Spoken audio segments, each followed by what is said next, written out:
Wahai para pemuda-pemudi Islam, engkau adalah harapan bangsa ke depan, engkau adalah harapan tanah air ke depan, engkau adalah harapan Indonesia ke depan, engkau adalah harapan kampung ke depan. Jauh baiknya kampung kita ke depan, jauh baiknya kita punya tanah air ke depan, tergantung dari anak-anak muda zaman sekarang.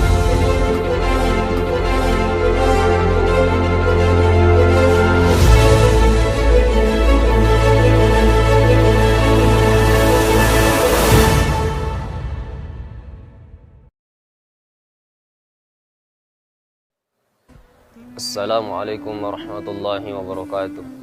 Bismillah, wassalatu wassalamu ala rasulillah Muhammad ibn Abdullah wa ala alihi wa sahbihi wa malwala.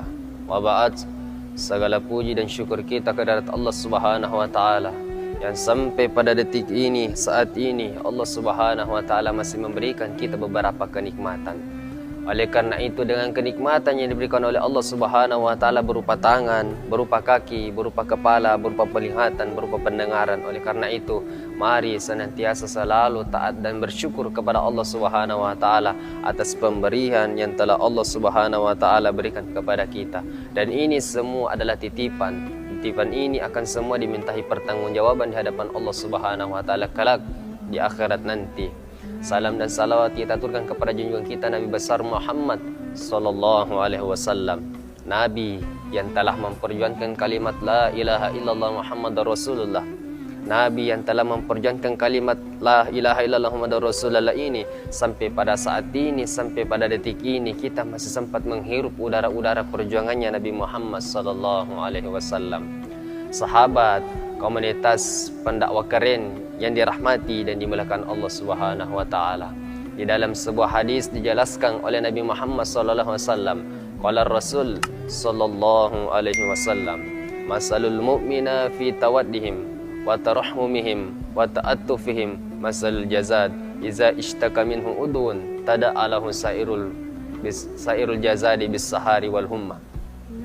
Kata Nabi Muhammad SAW, perumpamaan atau permisalahan kaum muslimin dalam kasih sayang, empati dalam kasih sayang seperti satu buah jasad.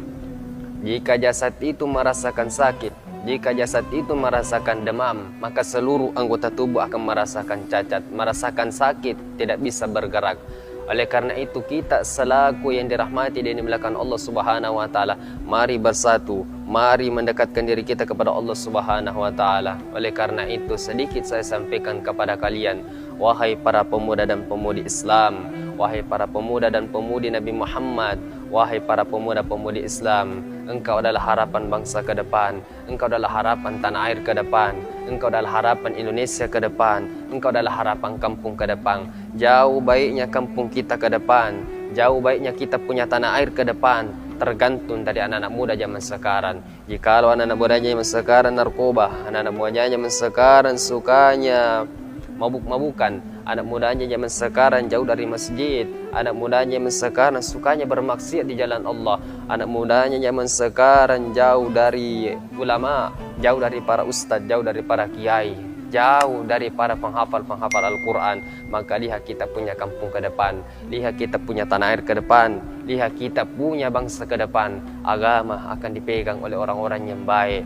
Akan tetapi jikalau anak-anak mudanya zaman sekarang baik, anak mudanya sekarang patuh, anak mudanya sekarang dekat dengan masjid, senantiasa membuka Al-Quran, mendekatkan dirinya kepada para alim ulama, mendekatkan dirinya kepada ustadz, para guru-guru agama, hormat terhadap orang tuanya, patuh terhadap orang tuanya, maka lihat kita punya kampung ke depan, lihat kita punya tanah air ke depan. Agama pasti akan dipegang oleh orang-orang yang baik. Oleh karena itu, syubbanul yaum rijalul ghad, pemuda-pemuda masa kini adalah pemimpin-pemimpin masa depan.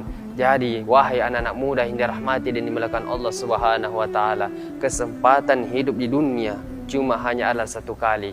Kehidupan akhirat itu pasti datang adanya. Dunia kalau bukan karena kita yang meninggalkan dunia, dunia yang akan meninggalkan kita. Oleh karena itu, semata-mata ingat dan ingatlah Allah Subhanahu wa taala.